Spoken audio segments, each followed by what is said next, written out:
जिज्ञासु मित्रों, बहुत बहुत अभिनंदन है आप सभी का दिव्य सृजन में। प्रत्येक दिवस की भांति आज भी हम यहाँ पर लाइव चर्चा का कार्यक्रम प्रारंभ कर रहे हैं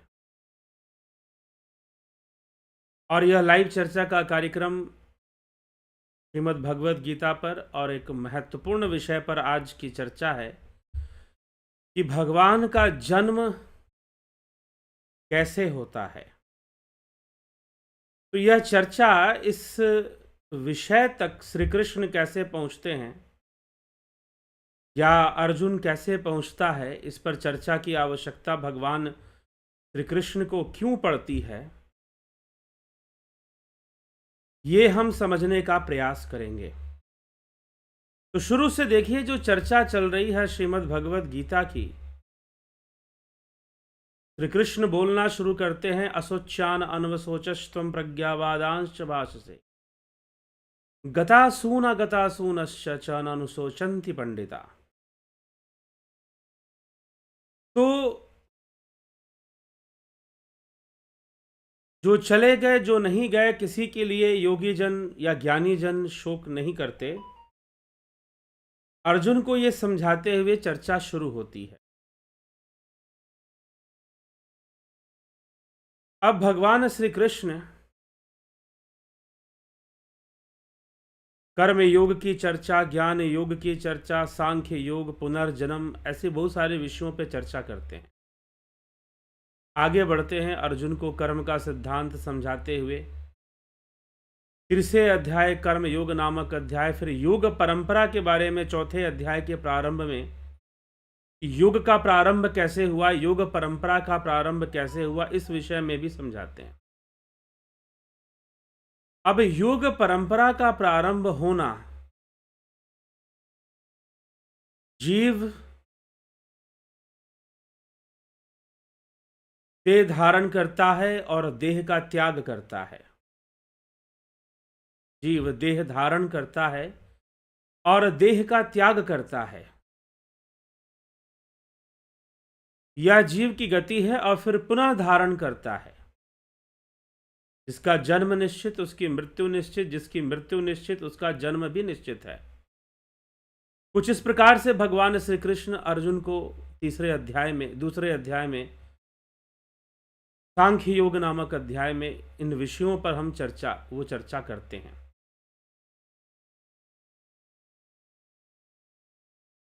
जैसा कि पहले हमने सुना कि श्री कृष्ण भगवान ने कहा कि यह ज्ञान सर्वप्रथम सूर्य को प्राप्त हुआ, विवस्वान को, और विवस्वान के पुत्र मनु और मनु के पुत्र राजा इक्ष्वाकु को प्राप्त हुआ। तो अर्जुन प्रश्न करता है कि प्रभु, पहले भगवान ने कुछ बातें बताई अर्जुन को, पहले वो समझा चुके हैं, अब वो बातों पर और बल देने के लिए स्वयं और वर्तमान का ही उदाहरण लेकर वो बातें करते हैं। और अर्जुन का प्रश्न है, अपरम भवतो जन्म परम जन्म विवस्वतः कथमेत द्विजानियाम त्वमादौ प्रोक्तवानिति। आपका जन्म तो अभी का है, आपका जन्म तो अभी का है और सूर्य का जन्म बहुत पुराना है। अर्जुन बोले, आपका जन्म तो अभी का है और सूर्य का जन्म बहुत पुराना है, अतः आपने सृष्टि के आरंभ में सूर्य से यह युग कहा था। यह बात मैं कैसे समझूं कि आपने सृष्टि के आरंभ में सूर्य से यह युग कहा था। तो भगवान श्री कृष्ण अर्जुन को उत्तर देते हुए कहते हैं, बहूनी में व्यतीतानि जन्मानि तव चार्जुन तान्यहम वेद सर्वाणि न त्वं वेद परम तप। यहां पर वेद शब्द का अर्थ है जानना। हे परम तप, मेरे और तेरे बहुत सारे जन्म हो चुके हैं, उन सबको मैं जानता हूं, तू नहीं जानता है। उन सबको मैं जानता हूं और तू नहीं जानता है। अजो अपि सन् वे आत्मा भूतानाम ईश्वरो अपि सन् प्रकृतिम स्वमधिष्ठाय संभवाम्यात्म आत्ममायया। मैं अजन्मा, अजह, अजह मतलब अजन्मा, मैं अजन्मा और अविनाशी स्वरूप होते हुए भी, संपूर्ण प्राणियों का ईश होते हुए भी अपनी प्रकृति को प्रकृतिम अधिष्ठाय, प्रकृति का अधिष्ठाता अध्यक्ष होकर आत्म माया अपनी योग माया से प्रकट होता हूं। पुरुष अधिष्ठाता है, सांख्य शास्त्र को हम पढ़ें तो पुरुष अधिष्ठाता है, लेकिन भगवान का जन्म किस प्रकार से होता है? पतंजलि योग सूत्र में सिद्धों के जन्म की गाथा आती है कि सिद्धों का जन्म होता है। सत्य पूछिए तो योगी अपने पूर्ण संतुलन को प्राप्त करता है और पूर्ण संतुलन को प्राप्त कर कर दोबारा असंतुलित अवस्था में आता है, लेकिन उसके द्वारा यह असंतुलन उसके नियंत्रण में रहता है। इसीलिए भगवान शब्द का प्रयोग शास्त्रों में कई जगहों पर मिलता है, जैसे कि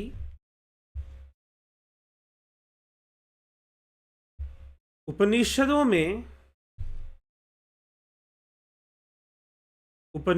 में भी भगवान शब्द का प्रयोग ऋषि मुनियों के लिए किया गया है। अब ऋषि मुनियों के लिए भगवान शब्द का प्रयोग करना कितना उचित है? क्या हम उन्हें भगवान कह सकते हैं? कुछ लोग ऐसा प्रश्न करते हैं, हम उन्हें भगवान भला कैसे कह सकते हैं? तो भगवान कहने का तात्पर्य क्या है? भगवान कहने का तात्पर्य, अगर इसकी कई परिभाषाएं हो सकती हैं। वैसे तो भगों से संपन्न जो है उसे भगवान कहते हैं, जो भगों से संपन्न है उसे भगवान कह दिया जाता है।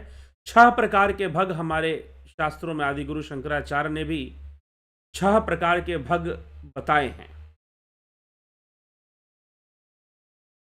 तो यह जो 6 प्रकार के भग होते हैं, उनसे संपन्न होने से भगवान कहा जाता है।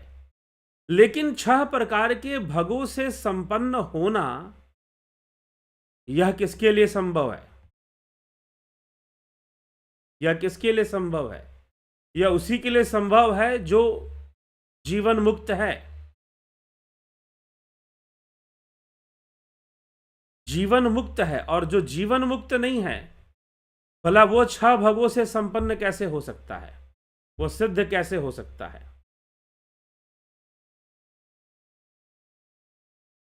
तो ये 6 प्रकार के जो भग हैं वह भी गुण ही हैं।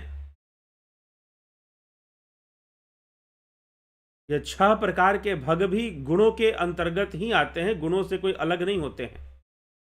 तो भगवान श्री कृष्ण यहां पर कह रहे हैं कि ईश्वर का जन्म, ये मेरा जन्म, भगवान का जन्म किस प्रकार से हुआ है? तो प्रकृति को वश में करके श्री भगवान कहते हैं कि मैं अजन्मा हूं अर्जुन, तेरे और मेरे बहुत सारे जन्म हो चुके हैं, मैं उन सब को जानता हूं, तू उन्हें नहीं जानता। हे परम तप अर्जुन, तेरे मेरे बहुत सारे जन्म हो चुके, बहूनी में व्यतीतानि जन्मानि तव च अर्जुन तान्यहम वेद सर्वाणि ना तुम वेद परम तप। तू उनको नहीं जानता और मैं उन सब जन्मों को जानने वाला हूं। मैं अजन्मा हूं, लेकिन मैं अपनी अधिष्ठाता रूप में इस प्रकृति को प्रकृतिम अधिष्ठाया आत्म माया, अपनी माया से, अपनी योग माया से मैं प्रकट होता हूं। संभवामी, मैं प्रकट होता हूं। तो भगवान भगों से संपन्न होकर इस धरती पर आते हैं और संतुलित अवस्था को प्राप्त कर कर असंतुलन में प्रवेश करते हैं। अब आप कहोगे कि भाई ये कौन सी बात हुई कि संतुलित अवस्था से असंतुलित अवस्था में आते हैं? जी हां, तभी तो अवतार माना जाएगा। अवतार शब्द का अर्थ क्या है ये बताइए। कई बार लोग कहते हैं कि भगवान का अवतार हुआ है, भगवान अवतरित हुए थे कृष्ण के रूप में, राम के रूप में। इसका मतलब क्या है? इसका मतलब है अवतार का अर्थ होता है अवतरण, नीचे उतरना, उच्च अवस्था से निम्न अवस्था में आना, यही अवतरण है, यही अवतार है।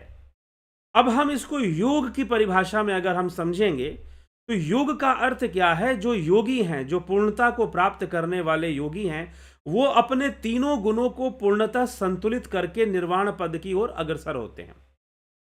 लेकिन उनके भीतर जो जन कल्याण की भावना है, लोक कल्याण की जो इच्छा रहती है, उस इच्छा के कारण फिर से वह संतुलित अवस्था से असंतुलित अवस्था में अपनी इच्छा और अपने नियंत्रण में आते हैं। अनियंत्रित होकर वह असंतुलित नहीं होते, बंधन में असंतुलित नहीं होते, वह अपनी इच्छा से अपने आप को बंधन में डालते हैं, क्योंकि बंधन होकर भी उनके लिए कुछ बंधन नहीं है। लेकिन फिर भी जब वो बंधन में आते हैं तो बंधन का निर्वाह भी करते हैं। इसलिए निर्वाह करते हैं ताकि साधारण मनुष्य को लोक संग्रह किया जा सके, लोक कल्याण किया जा सके, लोक उपदेश दिया जा सके। यही तो पीछे भगवान ने कहा कि ज्ञानी मनुष्य भी अज्ञानी की भांति कर्म करता है, लेकिन वह निष्काम भावना से कर्म करता है, वह सकाम होकर कर्म नहीं करता है। तो इसीलिए भगवान जो संतुलित होकर असंतुलित होते हैं, लेकिन कैसे असंतुलित होते हैं? अपने नियंत्रण में असंतुलित होते हैं। अधीन कर कर प्रकृति के तीन गुणों को अपने अधीन, त्रिगुणी माया को अपने अधीन कर कर वह धरती पर आते हैं, सामान्य मनुष्य की तरह जीवन जीते हैं और सामान्य कर्म कर कर एक उदाहरण भी प्रस्तुत करते हैं, उपदेश भी देते हैं। तो भगवान का जन्म कैसे हुआ है? इसलिए उनका जन्म क्या है? उनका जन्म दिव्य है। उनका जन्म क्या है? उनका जन्म दिव्य है। उनका जन्म दिव्य है। इसीलिए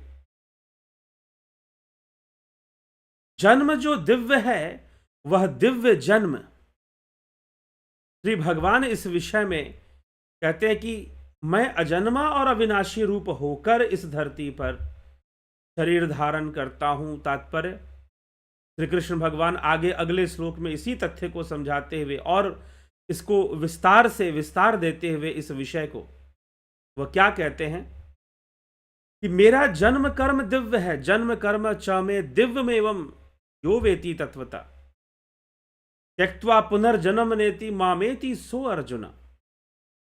हे अर्जुन, मेरा जो जन्म है और मेरा जो कर्म है वह दोनों दिव्य है, वह दिव्य है।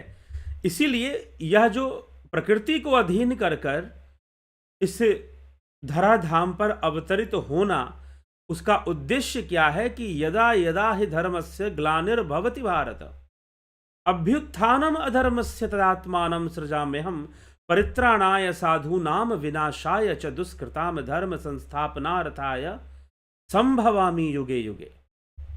चौथे अध्याय के 7वें 8वें श्लोक में श्री भगवान यह उद्घोष करते हैं कि हे भरतवंशी अर्जुन, जब जब धर्म की हानि, अधर्म की वृद्धि होती है, अधर्मस्य अभ्युत्थानम, तब तब मैं अपने आप को प्रकट करता हूं, सृजामि, मैं अपना सृजन करता हूं। सृजामि परित्राणाय साधूनाम, साधुओं के रक्षा के लिए, उनके परित्राणाय के लिए, विनाशाय च दुष्कृताम, पाप कर्म करने वालों के विनाश के लिए और धर्म की भली भांति स्थापना के लिए, धर्म संस्थापनार्थाय संभवामि युगे युगे, मैं युग युग में ये कार्य करता हूं। युगे युगे मतलब कि जब भी ऐसा समय आता है, धर्म की हानि होती है, तो किसी न किसी रूप में मैं यह कार्य करता हूं। जन्म कर्म च में दिव्यमेवं यो वेति तत्वतः त्यक्त्वा देहम पुनर्जन्म नैति मामेति सो अर्जुन। हे अर्जुन, मेरे जन्म और कर्म दिव्य हैं। इस प्रकार जन्म और कर्म को जो मनुष्य तत्व से जान लेता है, अर्थात दृढ़ता पूर्वक मान लेता है, वह शरीर का त्याग करके पुनर्जन्म को प्राप्त नहीं होता है। मेरे तो जन्म कर्म दिव्य हैं, मेरे जन्म और कर्म दिव्य हैं। इस प्रकार जन्म और कर्म को जो मनुष्य तत्व से जान लेगा कि जन्म क्या है और मृत्यु क्या है, कर्म क्या है, जो इस विषय को, जन्म के विषय को और कर्म के विषय को, यहां जन्म का विषय कहने से जन्म और मृत्यु दोनों का ही विषय आ जाता है, जरा मरण का विषय आएगा।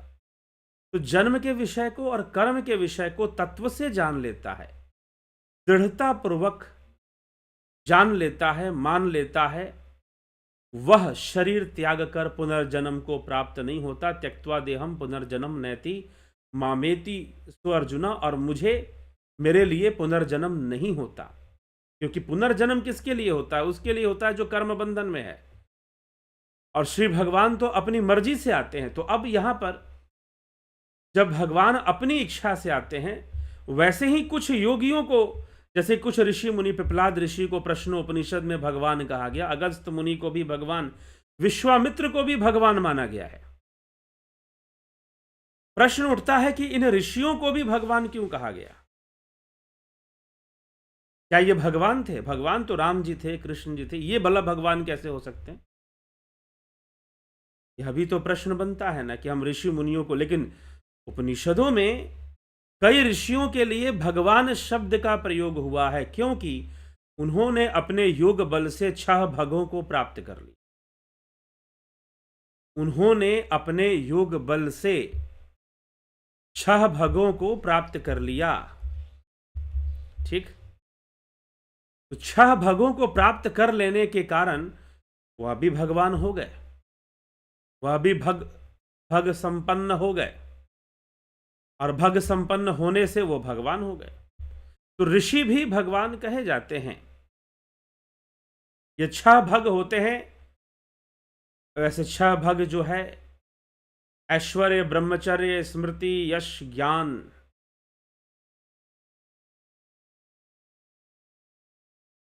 ये सारे 6 भगों के अंतर्गत आते हैं। और करुणा होती है, करुणा, छठा है भग करुणा। उनके अंदर अपार करुणा होती है, लोक कल्याण तभी वो करते हैं, करुणा वशीभूत करते हैं। तो जब यह सारी भग होते हैं,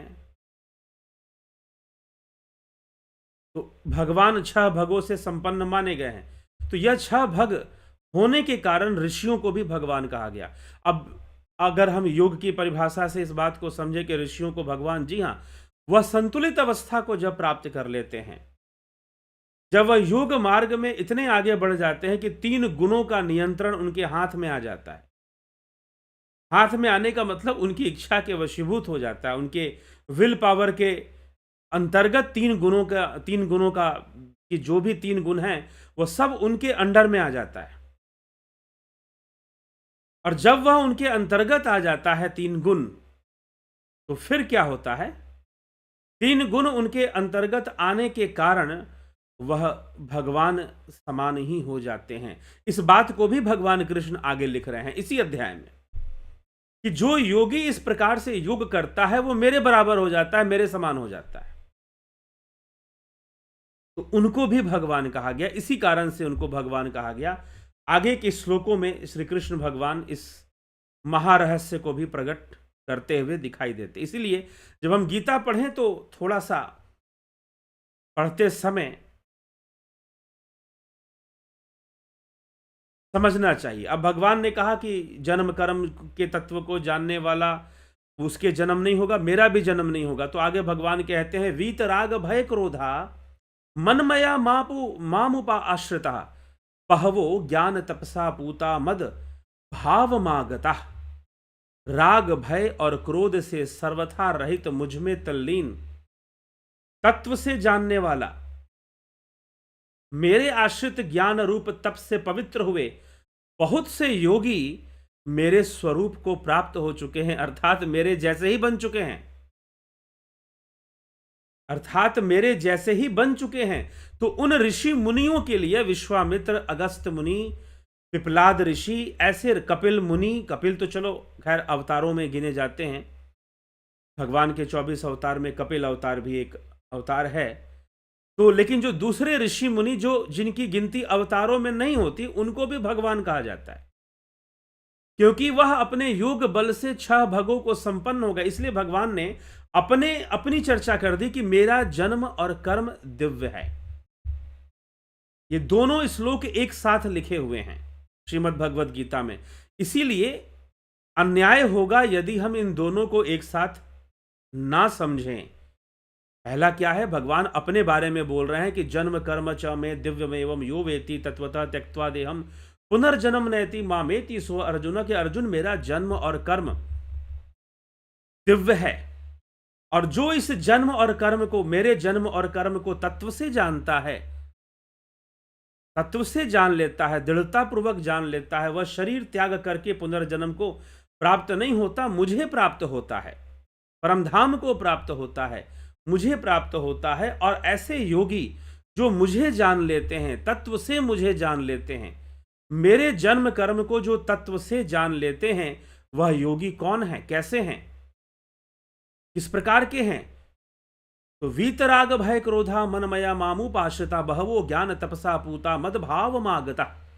राग भय और क्रोध से सर्वथा रहित मुझ में तल्लीन मेरे आश्रित ज्ञान रूप तप से पवित्र हुए बहुत से योगी मेरे स्वरूप को प्राप्त हो चुके हैं, वो मेरे जैसे ही बन चुके हैं।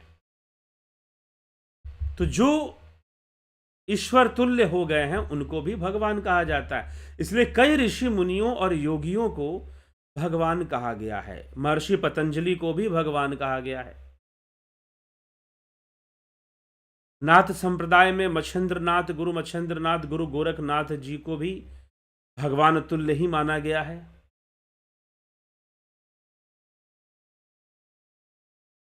तो यह रहस्य जो है श्री भगवान यहाँ पे प्रकट करते हैं। और पहले तो अपने रहस्य को कि मेरा जन्म कैसे होता है, तो भगवान का जन्म, सिद्ध योगियों का जन्म महर्षि पतंजलि ने इसी प्रकार बताया है कि वह सिद्धि को प्राप्त कर कर भी लोक कल्याण हेतु शरीर धारण करते हैं। वैसे ही भगवान सर्वसिद्ध होकर लोक कल्याण हेतु शरीर धारण करते हैं। पूर्ण संतुलित होकर भी वह असंतुलित अवस्था को धारण करते हैं साधारण मनुष्य जाति के कल्याण के लिए, और उसे ज्ञान का उपदेश करते हैं। लेकिन अब एक यहां पर थोड़ी सी बात एक और मैं चर्चा में लूंगा कि जो लोग सोचते हैं, कई बार लोग ऐसा सोचते हैं और समझते हैं, श्रीमद् भगवद गीता पढ़ने की आवश्यकता है, समझने की आवश्यकता है। कुछ लोग ऐसा सोचते हैं और समझते हैं कि भगवान हैं तो वो कुछ भी कर देंगे जी, कुछ भी कर देंगे, वो सब कुछ बदल के रख देंगे, सारी दुनिया एकदम ऐसे कि ऐसे से वैसे कर देंगे, सब कुछ बदल देंगे, चुटकी बजाएंगे और ऐसे हो जाएगा, चुटकी बजाएंगे और वैसे हो जाएगा।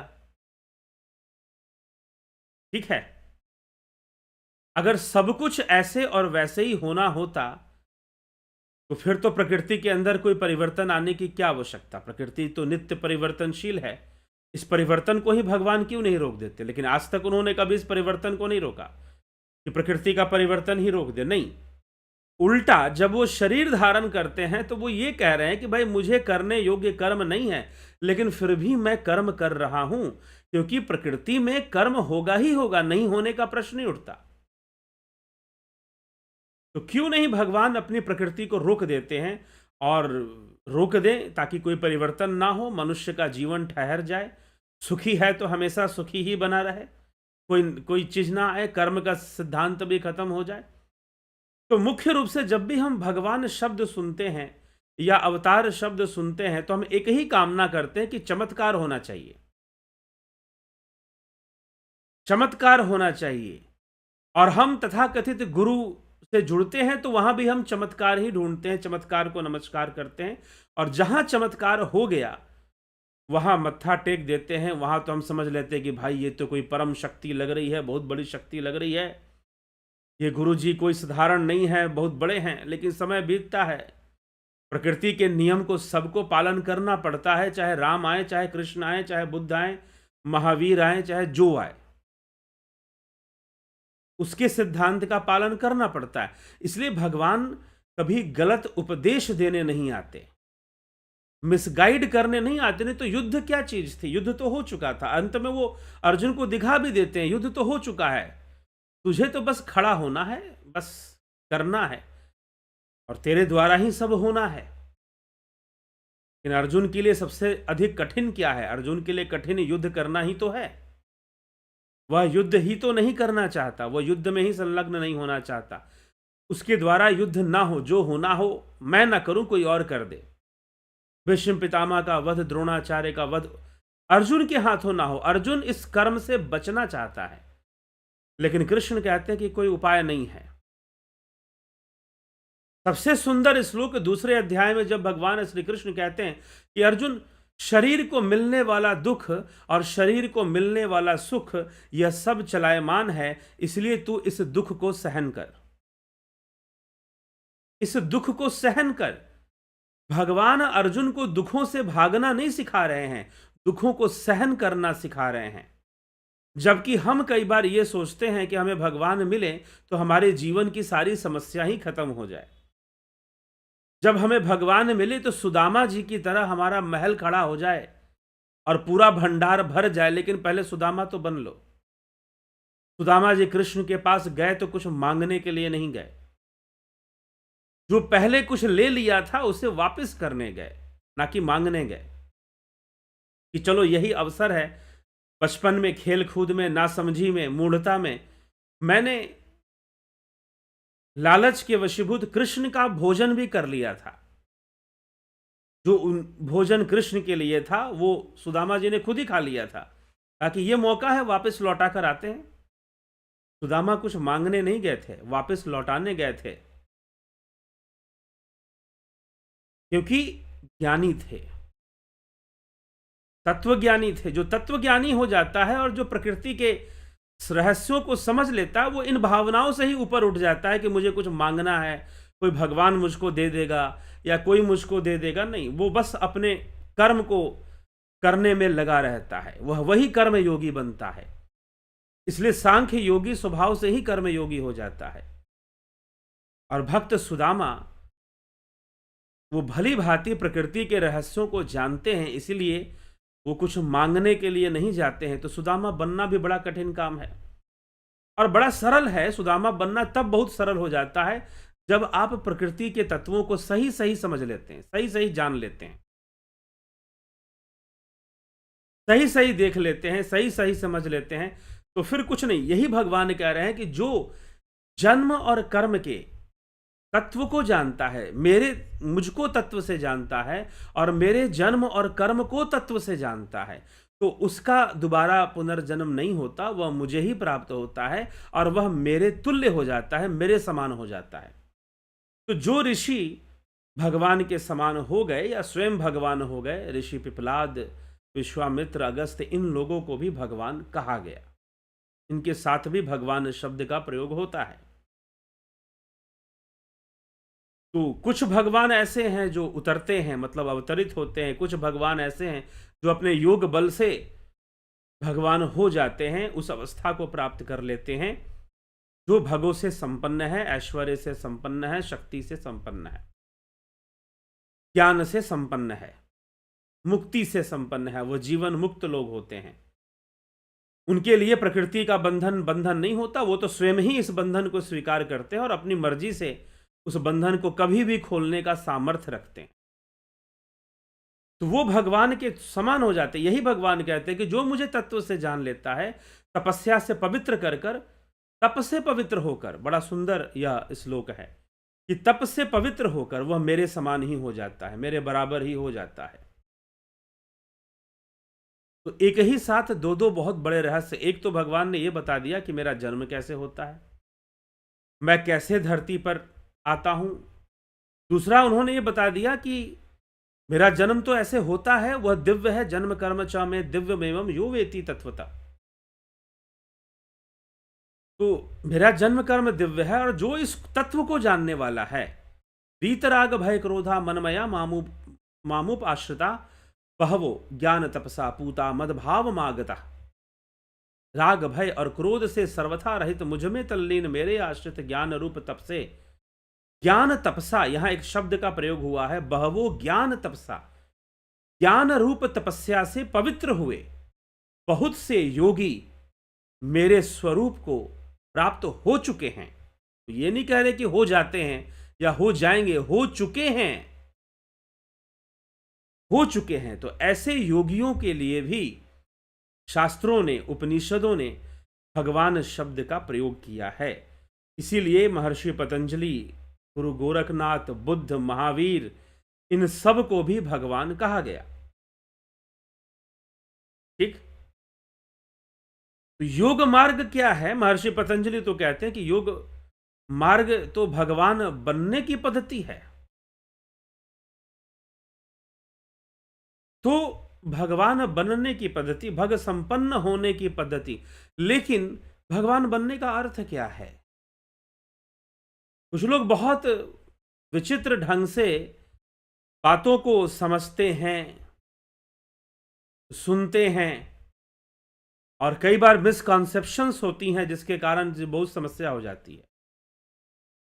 वह प्रकृति को अगर देखो, हम जीवन में दुखों को दूर करना चाहते हैं, फिर हम खोजते हैं कि कोई सिद्ध पुरुष हमको मिल जाए, कोई बाबा जी हमको मिल जाए, वो हमारा काम कर दें, हमारे सारे दुख दूर कर दें। क्या वो प्रकृति का सिद्धांत बदल देंगे? उसको बदल के रख देंगे? जी नहीं। अब एक हम बात ले लेते हैं, चलो कृपा होती है। जी हाँ, कृपा होती है, भगवान की कृपा होती है। कैसे होती है? क्या बिना कर्म की कृपा होती है? नहीं। कृपा शब्द का ही अर्थ है कर और पा। क्रि धातु से बना हुआ है, क्रिया शब्द जिससे बना है, कृत शब्द जिससे बना है, क्रि धातु का प्रयोग हो रहा है, तो करने से ही कुछ प्राप्त होता है। अगर शबरी पे कृपा हुई, केवट पे कृपा हुई, कुब्जा पे कृपा हुई, सुदामा जी पे कृपा हुई, अगर कृपा हुई तो उनके कर्म वैसे थे कि उन पर कृपा हो। इसीलिए कृपा भी प्राप्त करने के लिए कर्म ही करना पड़ता है। जब हम सही ढंग से कर्म करते हैं, जब हमारा कर्म सही ढंग से होता है, जब हमारा कर्म, क्योंकि देखिए एक बात, क्योंकि कर्म का सिद्धांत बहुत रहस्यमयी है, अत्यंत रहस्यमयी।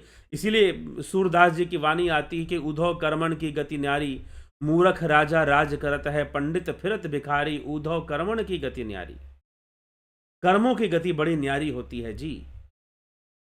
आदमी सोचता है कि वो बहुत समझदार है,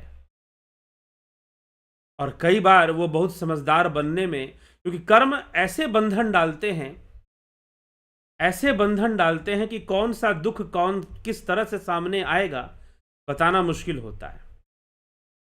कर्म हमारे ही होते हैं, और कई बार हम बहुत समझदार समझकर कि हम बड़े समझदार हैं, बड़े होशियार हैं, इसलिए तो भगवान ने कहा ना कि या निशा सर्वभूता नाम तस्याम जागृति संयमी, यस्याम जागृति भूतानि सा निशा पश्यतो मुने। हे अर्जुन, या निशा सर्वभूता नाम, जिसको हम रात्रि समझते हैं योगियों के लिए, जिसको लोग दिन समझते हैं योगियों के लिए वो रात्रि है, और जिसको संसार के मनुष्य जागना समझते हैं योगियों के लिए वो सोने के बराबर है। तुम सो रहे हो, जागे हुए कहां हो? तुम जागे हुए नहीं हो, तुम सो रहे हो।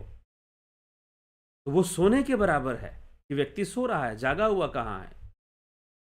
तो जागना और सोना, संसार में कई बार व्यक्ति सोया हुआ ही होता है और स्वयं को जागा हुआ मानता है। तो इस प्रकार से व्यक्ति अपने आप को बहुत समझदार होशियार समझकर कुछ कर्म कर तो दे, लेकिन कर्म का बंधन भी उसे बांधता है।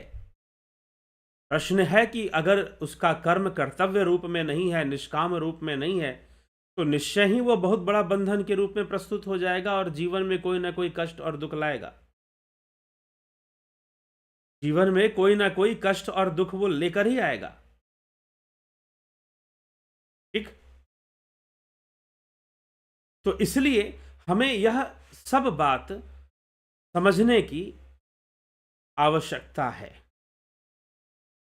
तो भगवान कृपा करते हैं, कोई हवा हवाई वाली कृपा नहीं करते हैं कि ऐसे कर लो तो ये हो जाएगा वो हो जाएगा। जी नहीं।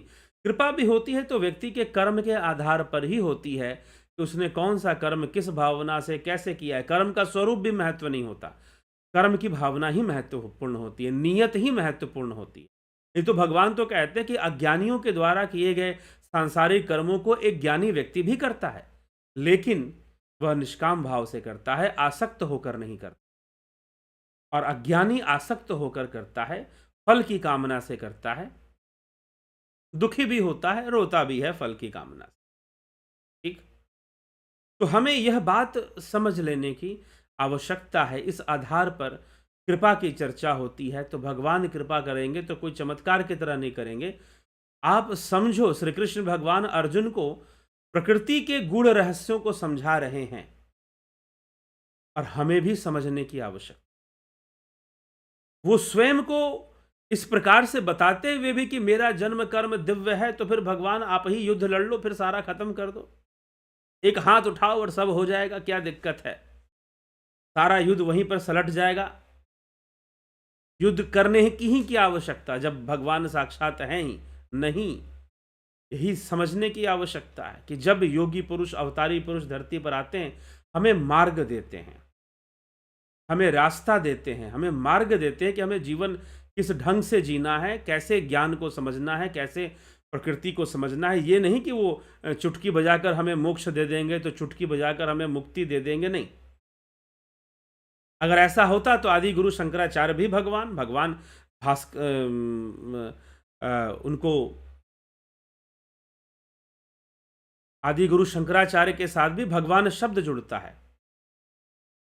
भगवान शंकराचार्य या भगवान भाष्यकार के नाम से आदि गुरु शंकराचार्य को कहा जाता है, भगवान भाष्यकार, क्योंकि उन्होंने उपनिषदों का भाष्य दिया, वेदों का भाष्य दिया, इसलिए उनको भगवान भाष्यकार के नाम से भी जानते हैं। तो भगवान शब्द आदि गुरु शंकराचार्य के साथ भी जुड़ता है। लेकिन वह अपने विवेक चूड़ामणि में अपने शिष्यों से कहते हैं कि भैया, अगर तुम्हें अपना कल्याण करना है तो तुम खुद ही करोगे, मैं थोड़ी ना तुम्हारा कल्याण कर दूं। मैं तो तुम्हें मार्ग दे ही रहा हूं, तुम्हें सेतु बनाकर दे रहा हूं, सेतु पर चलना तो तुम्हें ही पड़ेगा, करना तो तुम्हें ही पड़ेगा। वैसे ही भगवान अर्जुन को कह रहे हैं कि भाई अभ्यास और वैराग्य से सब होता है, अर्जुन तुझे तो करना तुझे ही पड़ेगा, कोई दूसरा थोड़ी ना कर देगा तेरी जगह पर। तेरा युद्ध है, तेरा कर्तव्य है, तुझे ही पालन करना पड़ेगा, दूसरा कौन कर दे। तो इसलिए भगवान पलायन करना अर्जुन को नहीं सिखा रहे या उसका मार्ग सरल कर रहे हैं, नहीं। हाँ, ज्ञान के माध्यम से उसका मार्ग सरल कर रहे हैं, ज्ञान के माध्यम से मार्ग सरल, ना कि कुछ चमत्कार दिखाकर या कुछ वो कर कर उसे कह रहे हैं कि भाई चल मैं ही सारा युद्ध कर देता हूं, नहीं। बल्कि उसको उसके कर्म में लगाना चाहते हैं। एक दिन की बात नहीं है ना, लंबे समय की बात है।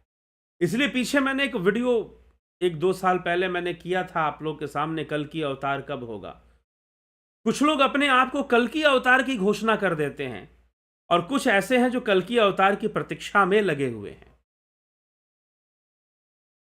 कुछ तो घोषणा कर रहे हैं कि हो गया कल की, क्योंकि जानते हैं कि लोग क्या हैं, अकर्मण्यता को प्राप्त हो चुके हैं। लोग आलस्य को प्राप्त हो चुके हैं कलयुग में, और वो चाहते हैं कि कोई अवतारी पुरुष आ जाए और एक क्षण में ही हमारा कल्याण हो जाए। मूल शास्त्रों का अध्ययन ना करने से, मात्र ऊपर ऊपर के कथा कहानियां और प्रवचन सुनने से ऐसी स्थिति पैदा हो जाती है। लोगों को लगता है कि कोई अवतारी पुरुष आएंगे और हमारा कल्याण कर देंगे। जी नहीं, आ भी गए तो भी तुम्हारा कल्याण नहीं होगा। सत्य तो यह है, यदि तुम्हारा कर्म उनके साथ नहीं जुड़ा हुआ। इसलिए संपूर्ण प्रकृति में सबसे ज्यादा प्रधान कुछ बनता है तो वो कर्म बनता है।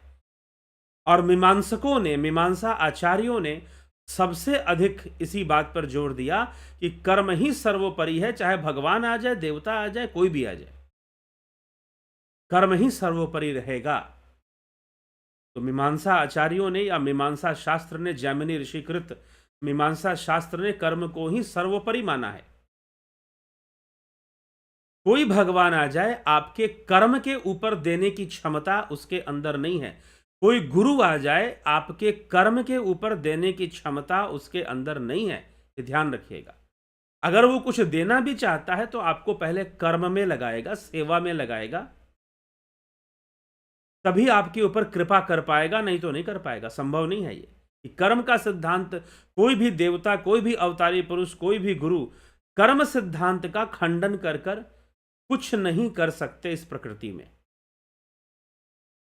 आपके जब वैसे कर्म होंगे, आप जब उसके योग्य होंगे, तभी जाकर होगा, तभी जाकर कुछ प्राप्त होगा। इसलिए कर्म की प्रधानता बन जाती है।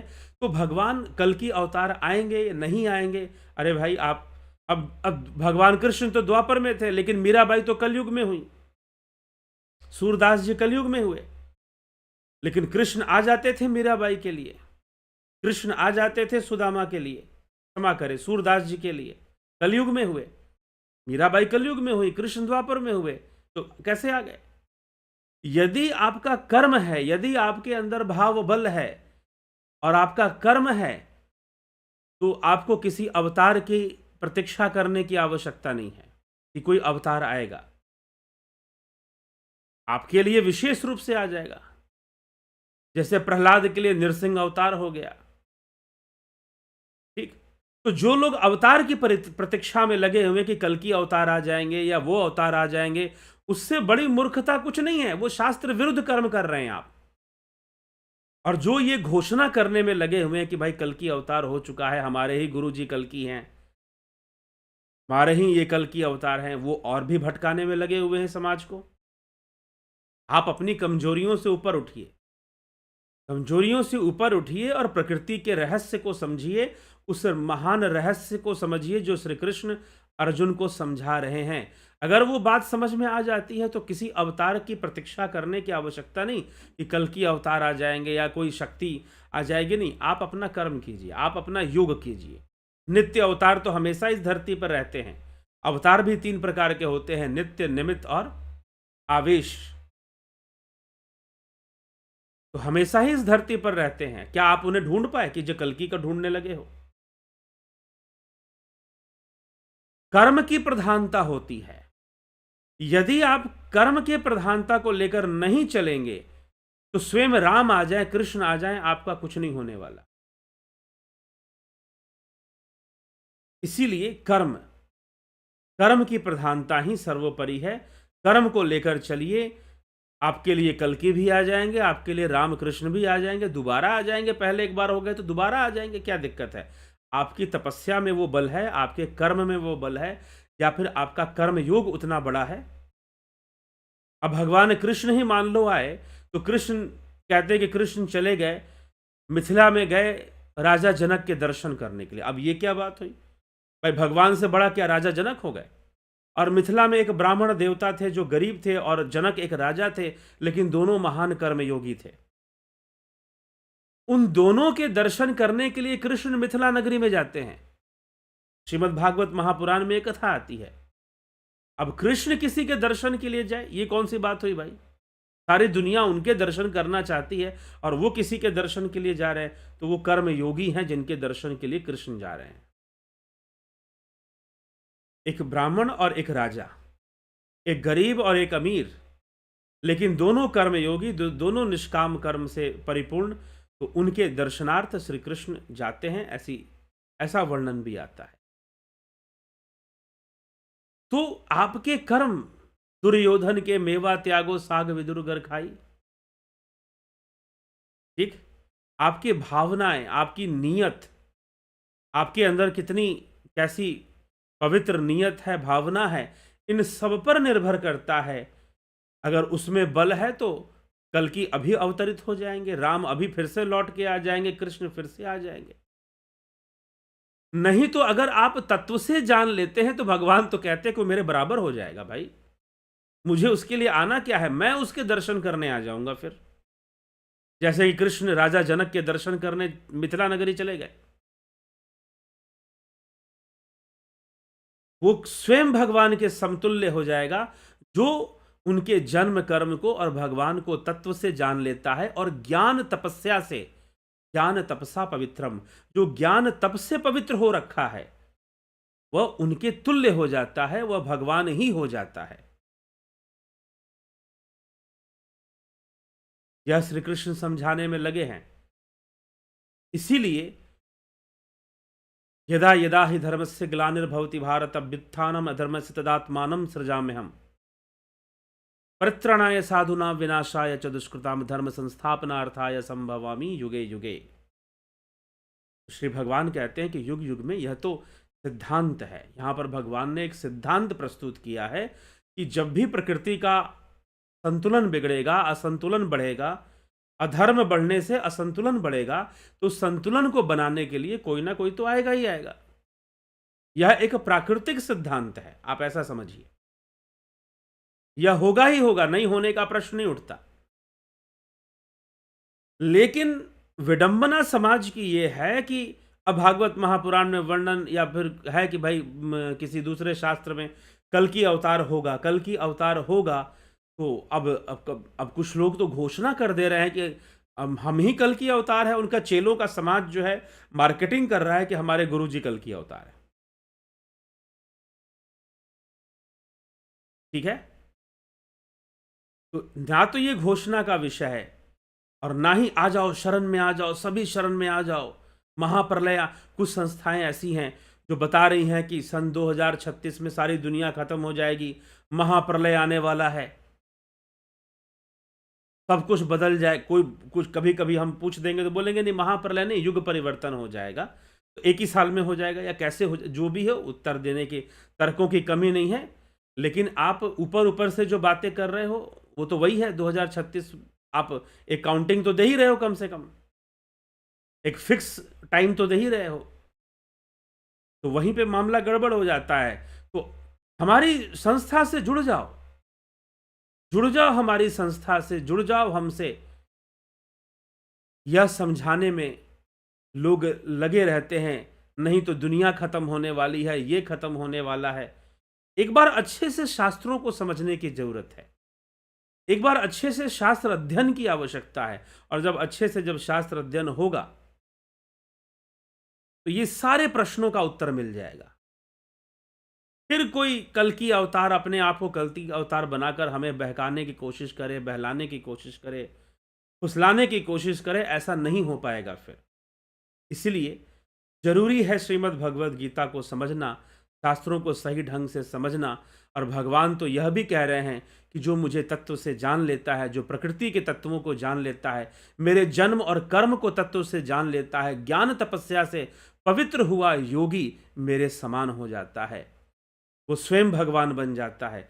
कृष्ण ऐसा कहने से पीछे नहीं हट रहे, क्योंकि अर्जुन को संशय नहीं देना है, अर्जुन को कुएं का मेंढक नहीं बनाना है, अर्जुन को ज्ञानी बनाना है, उसका कल्याण करना है, उसे सही रास्ता दिखाना है, उसे सही निर्वाण मार्ग दिखाना है, ना कि उसे अपनी पूजा करवानी है।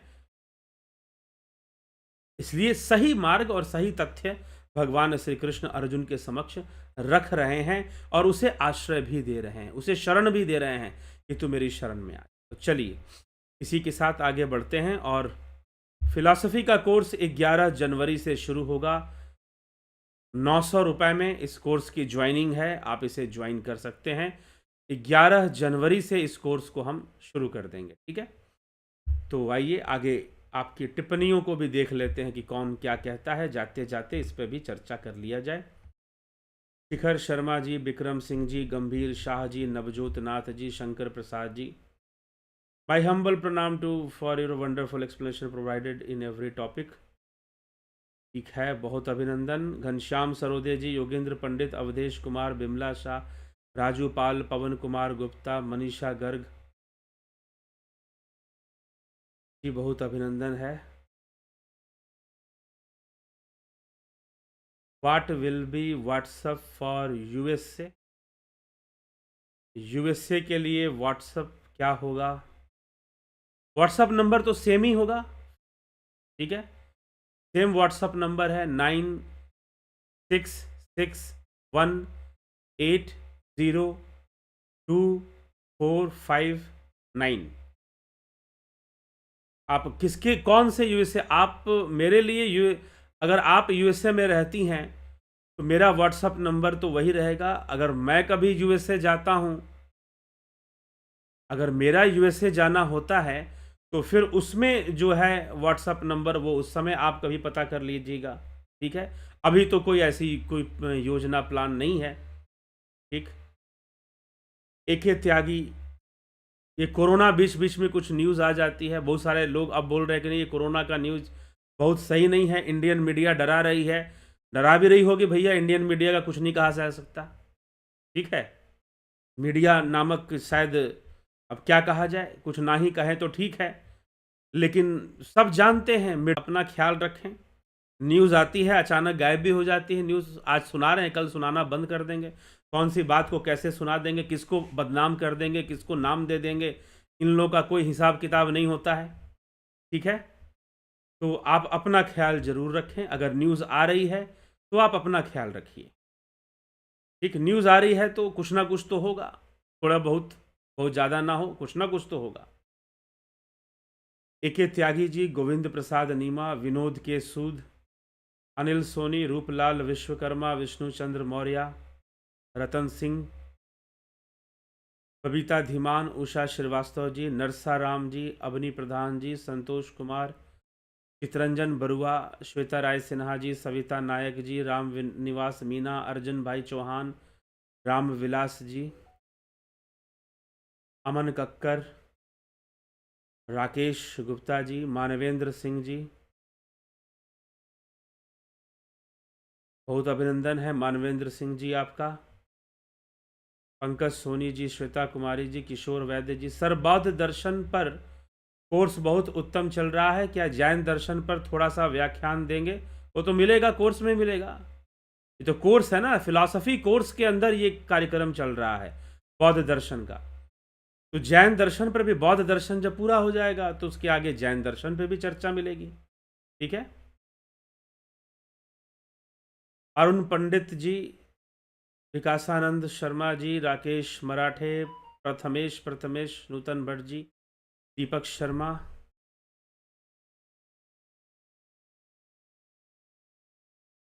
ठीक। ओम तत्सत का मतलब क्या होता है, आएगा जी, ये गीता का ही विषय है। ये ओम तत्सत हमने श्रीमद् भगवद गीता से ही लिया है, तो श्रीमद् भगवद गीता की चर्चा में यह विषय अच्छे से आ जाएगा। श्लोक के साथ हम आपको इसका अर्थ बता देंगे। दिनेश प्रजापति, करण पासी, आप जुड़े रहें कार्यक्रम से। शिव राम कृष्णा, आशा रानी, रूपलाल विश्वकर्मा जी,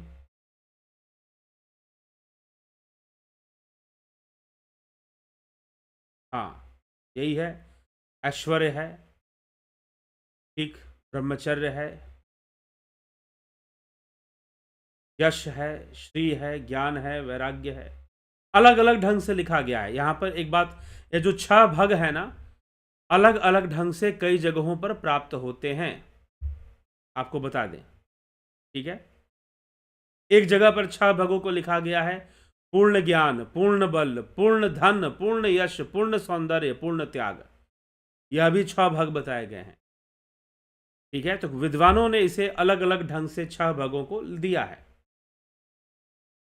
जो मुख्य रूप से ज्यादा प्रचलित है वो मैंने आपको बताया, या इस श्लोक में जो है। Thanks giving, give link of the Buddha Darshan please.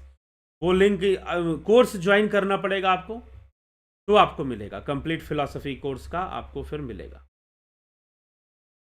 Course आप ज्वाइन करेंगे फिलॉसफी कोर्स का, जो अभी मैंने पीछे आपको बताया कि फिलॉसफी कोर्स है, ऑनलाइन कोर्स, दर्शन course, clear your vision about life, love God, world and dharma. Online course on philosophy with Indian and western approach, medium Hindi plus English, ₹900। Start date 11 January 2023, ठीक। 2023 11 जनवरी से शुरू हो रहा है। Contact to join 9661802459। इस पर आप ज्वाइन कर कर फिलॉसफी कोर्स ज्वाइन कीजिए। उसमें आपको बौद्ध दर्शन और जैन दर्शन, इन सब पे चर्चा मिल जाएगी। क्या ब्रह्मज्ञानी भी परमात्मा को पूरी तरह नहीं जान सकता क्योंकि वो इनफाइनाइट है, तो उसका अंत नहीं पा सकता कोई? ब्रह्मज्ञानी, पहले ब्रह्मज्ञानी कौन है, ठीक, यह समझना पड़ेगा आपको। तो जब तक यह नहीं, ब्रह्म, जो आत्मा और ब्रह्म के एकत्व बोध को प्राप्त कर चुका है वही ब्रह्मज्ञानी, और जो इस एकत्व बोध को नहीं प्राप्त किया उसको हम ब्रह्मज्ञानी नहीं कह सकते हैं। हाँ, ब्रह्म ज्ञान का मार्ग पर चल रहा हो ये कहा जा सकता है कि ज्ञान के मार्ग पर है, लेकिन ब्रह्मज्ञानी हो चुका है ये कहना अनुचित होगा। बहुत सारी संस्थाएं हैं जो ब्रह्म ज्ञान की घोषणा करती हैं, ब्रह्म ज्ञान की सेना, और वो जो कि बिल्कुल शास्त्र विहीन तथ्य के वो बोलती हैं और शास्त्र विरुद्ध बातें बतलाती हैं ब्रह्म ज्ञान के विषय में। ठीक है, यह आप स्पष्ट कर लीजिए। इसके लिए ब्रह्म ज्ञान के ऊपर जो शास्त्र हैं, चाहे वेदांत दर्शन पढ़ लीजिए, ब्रह्म सूत्र पढ़ लीजिए, अथवा आप विवेक चूड़ामणि तो पूर्णतः ब्रह्म ज्ञान को ही समझाने के लिए आदि गुरु शंकराचार्य ने लिखा है, आप उसको पढ़ लीजिए, स्पष्ट हो जाएगा ब्रह्म ज्ञान की अवस्था किस लेवल पे बात कही जा रही है। ठीक है, तो ब्रह्म ज्ञान परमात्मा को नहीं जानता, बिल्कुल जानता है, वो सर्वव्यापी तत्व को जानता है ब्रह्म ज्ञानी। ठीक है, जो ब्रह्म ज्ञानी है, तो तुरीय अवस्था प्राप्त जो योगी हैं, या फिर जिन्होंने ब्रह्म और आत्मा के एकत्व बोध को प्राप्त कर लिया है, योग सूत्र के अनुसार हम समझे जिनको पुरुष और प्रकृति का भिन्न भिन्न ज्ञान हो गया है, और जिन्होंने ब्रह्म और आत्मा का एकत्व बोध, ब्रह्म आत्मैक्यत्व बोध, ऐसे आदि गुरु शंकराचार्य ने कई बार विवेक चूड़ामणि में लिखा है।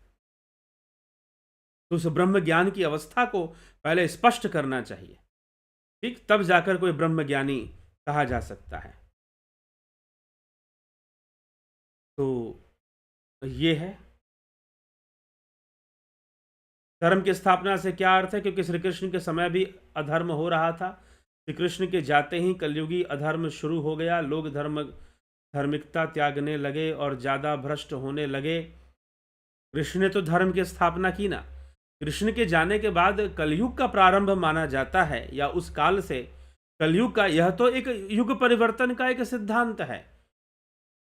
उसके बाद भी कृष्ण कई रूप में आ गए धर्म स्थापना के लिए, क्योंकि वो तो कह ही रहे हैं कि भाई युगे युगे ही मैं नाना रूपों को धारण करता हूं, हमेशा कृष्ण बन के ही थोड़ी ना आता हूं, मोर मुकुट धारण करके थोड़ी ना आता हूं, नाना रूपों में, कई रूपों में कृष्ण आए और आते रहेंगे धर्म की स्थापना के लिए बार बार, क्योंकि प्रकृति तो परिवर्तनशील है, परिवर्तन होता रहेगा, अधर्म फिर से बढ़ेगा, फिर धर्म का वो होगा, फिर अधर्म बढ़ेगा, ये तो प्रकृति का खेल है ना, धर्म अधर्म। और जहां पर ब्रह्म है, जहां सनातन है, जहां सनातन की प्राप्ति है, वहां ना कोई धर्म रहेगा ना कोई अधर्म रहेगा। लेकिन समाज में धर्म की स्थापना, लोक में धर्म की स्थापना, लोगों को सही मार्ग दिखाना, उसके लिए तो युग युग पर जब भी अधर्म बढ़ेगा, पाप बढ़ेगा, ऐसी विभूतियां आती रहती हैं और आएंगी।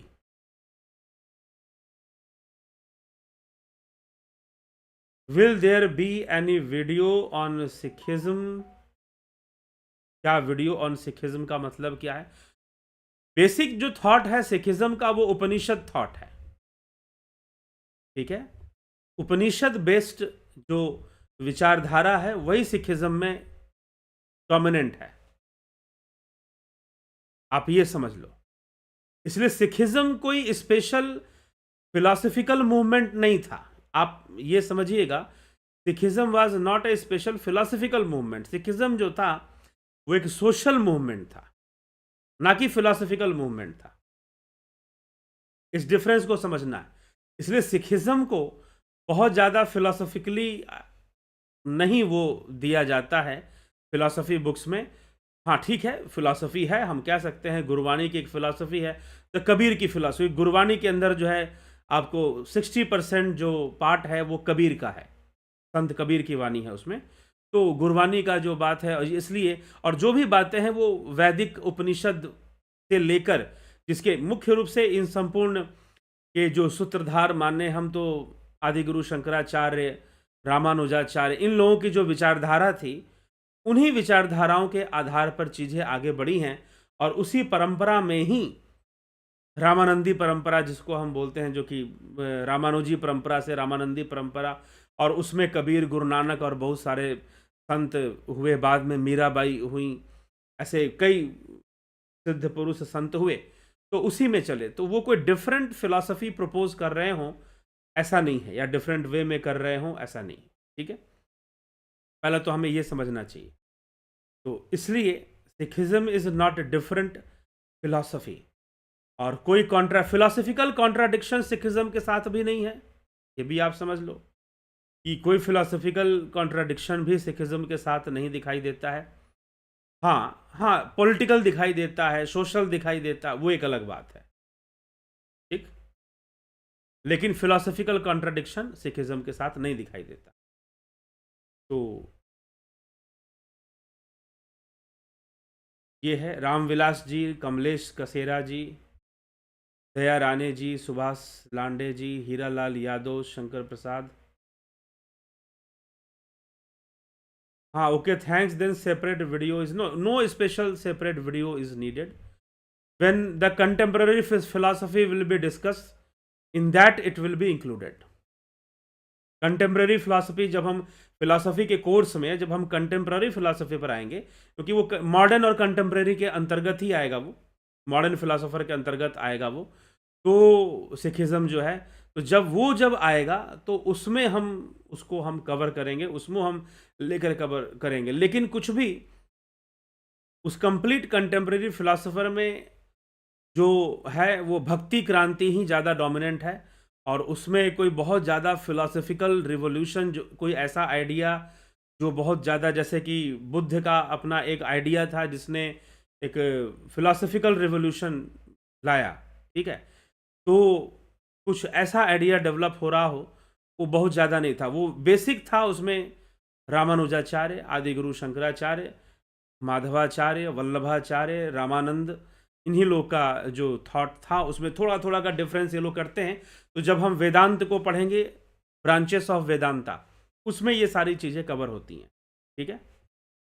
तो टोटली उपनिषदिक थॉट था, कबीर का जो थॉट था वो उपनिषद थॉट था, तो इसलिए उसको इंक्लूड किया जाएगा कंटेम्प्रेरी फिलॉसफी में, ना कि अलग से कुछ उसको प्रपोज किया जाएगा, ठीक है।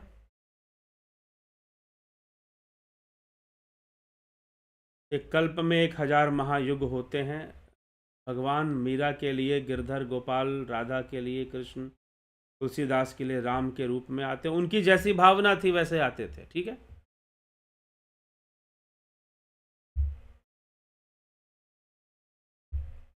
क्षमा करें, ये मैंने पिक्चर इसमें रह गया, तो उनकी जैसी भावना थी वैसे ही भगवान आते थे।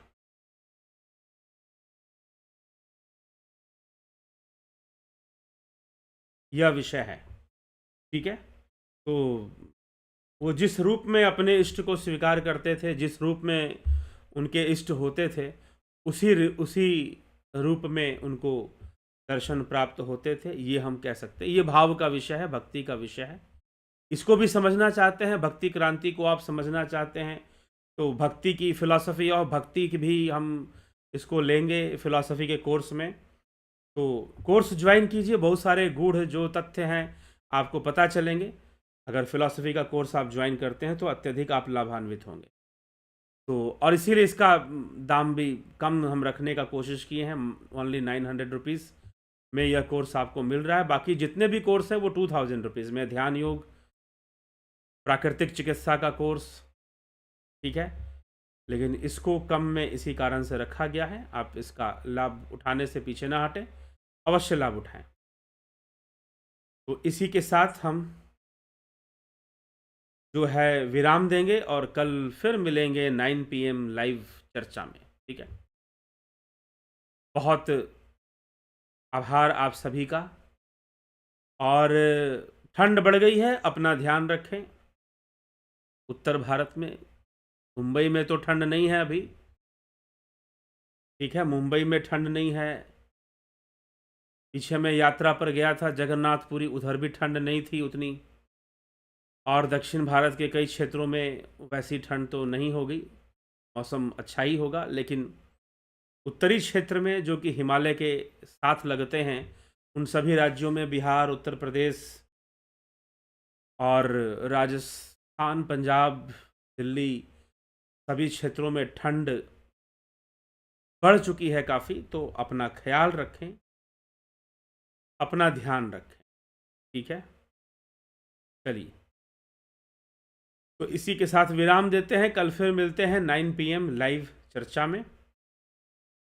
जुड़े रहें, बने रहें, और सही लगे तो शेयर भी किया करें वीडियोस को। बहुत बहुत आभार आप सभी का।